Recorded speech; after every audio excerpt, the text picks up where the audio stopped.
Assalamualaikum warahmatullahi wabarakatuh. Halo guys, jadi di sini gue mau bahas tentang materi-materi yang udah gue pelajari selama 2 bulan ini. Yang pertama ada cara kerja motor 2 tak. Prinsip kerja motor 2 tak. Langkah hisap dan kompresi terjadi ketika piston bergerak dari titik mati bawah TMB ke titik mati atas. Campuran udara dan bahan bakar masuk ke polos engkol dan dimanfaatkan pada langkah kompresi. Kedua tahap ini terjadi dalam satu langkah.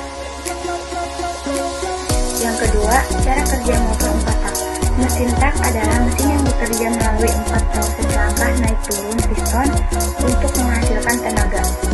Yang ketiga, cara kerja engine combustion chamber.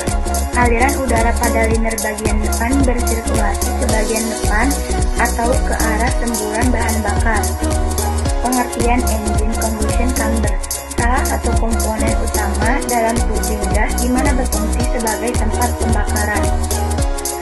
Fungsi engine combustion chamber sebagai tempat pembakaran. Yang keempat, engine hybrid. Pengertian mobil hybrid. Sebuah kendaraan yang menggunakan 2 atau banyak sumber tenaga untuk menggerakkan kendaraan tersebut. Cara kerja engine hybrid. Menggunakan energi yang dihasilkan dari mesin menjadi energi listrik yang berguna untuk mengusir baterai. Fungsi engine hybrid. Meningkatkan efisiensi bahan bakar. Jenis-jenis engine hybrid. Parallel hybrid, serial hybrid, dan parallel serial hybrid. Yang kelima, electrical motor. Motor listrik adalah alat untuk mengubah energi listrik menjadi energi mekanik. Menjadi energi listrik disebut generator atau dinamo. Fungsi electrical motor mengubah energi listrik menjadi energi mekanik. Cara kerja electrical motor. 1. Dimulai dengan pasokan energi listrik dari baterai ke motor listrik. Kedua, kontroler elektronik yang biasanya terletak di dekat atau di dalam motor akan mengatur aliran arus listrik dari baterai ke motor. Yang keenam, RON 98. Pengertian RON merupakan nilai yang tertinggi untuk kendaraan di Indonesia. Fungsi RON biasanya digunakan untuk kebutuhan mesin berteknologi tinggi dari mobil sport ke premium dengan rasio kompresi 11:1 sampai 13:1. Yang ketujuh, rangkaian seri. Pengertian rangkaian seri merupakan salah satu jenis rangkaian listrik yang hanya memiliki satu jalur untuk menyebarkan sebuah arus. Cara membuat, proses penyusunannya dilakukan menggunakan cara berurutan. Kekurangannya, jika salah satu komponen rusak, maka komponen lain akan mati atau tidak berfungsi. Kelebihannya, proses pembuatan rangkaian seri cukup mudah karena bentuknya yang sederhana. Yang kedelapan, rangkaian paralel. Pengertiannya, rangkaian paralel adalah rangkaian komponen listrik yang disusun secara berjajar sehingga membuat cabang di antara sumber arus listrik. Cara membuatnya, dengan menghubungkan komponen listrik atau elektronik sedemikian rupa sehingga arus dapat mengalir melalui jalur yang berbeda. Kelebihannya, pembagian arus akan merata pada setiap bagian. Jika satu bagian terputus, bagian lain tidak akan terganggu. Listrik akan hemat karena tidak semua menyala terus.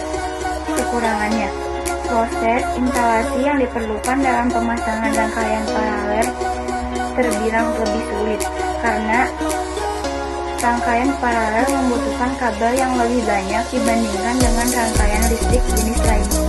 Yang kesembilan, aliran DC.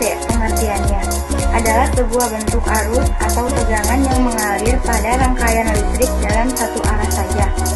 Cara kerjanya, ketika rotor berputar, menciptakan medan magnet dan medan magnet menghasilkan arus listrik.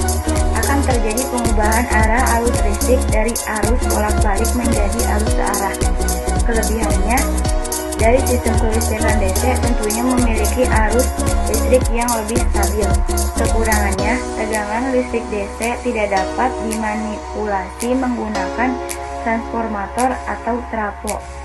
Ke-10, aliran AC. Pengertiannya, arus AC merupakan jenis arus listrik yang nilainya berupa terhadap satuan waktu atau cenderung tidak stabil. Cara kerjanya adalah memutar kumparan di antara pasangan kutub utara dan selatan sebuah magnet, sehingga timbul gaya gerak listrik induksi pada ujung-ujung kumparan. Kelebihannya, mudah untuk diubah-ubah tegangannya melalui transformator. Kekurangannya adalah lampu yang menyala kurang stabil. Yang ke-11, hidrolik. Pengertiannya, sistem hidrolik adalah suatu sistem atau peralatan yang bekerja berdasarkan sifat dan potensi atau kemampuan yang ada pada zat cair. Fungsinya adalah sebagai medium penerus daya dan mudah mengalir. Cara kerjanya didasarkan pada tegangan konstan pegas. Ini menciptakan sumber daya untuk mesin. Kelebihannya, dalam sebuah sistem hidrolik akan didapatkan keuntungan-keuntungan bila dibandingkan dengan sistem mekanik, antara lain 1. Pemindahan gaya dan daya lebih besar. 2. Pengatur arah kecepatan dan tekanan dapat dilakukan dengan mudah. Kekurangannya, 1. Sistem hidrolik butuh perawatan intensif dan berkala. 2. Sistem seringnya memerlukan bagian dengan tingkat presisi yang sangat tinggi. 3. Resiko kecelakaan meningkat. 12. Pneumatik. Pengertiannya, pneumatik berasal dari bahasa Yunani yang berarti udara atau angin. Semua sistem yang menggunakan tenaga yang disimpan dalam bentuk udara yang dimanfaatkan untuk menghasilkan suatu kerja disebut dengan sistem pneumatik. Cara kerjanya adalah memanfaatkan udara bertekanan dari kompresor yang kemudian didistribusikan ke sistem yang ada sehingga kapasitas sistem terpenuhi.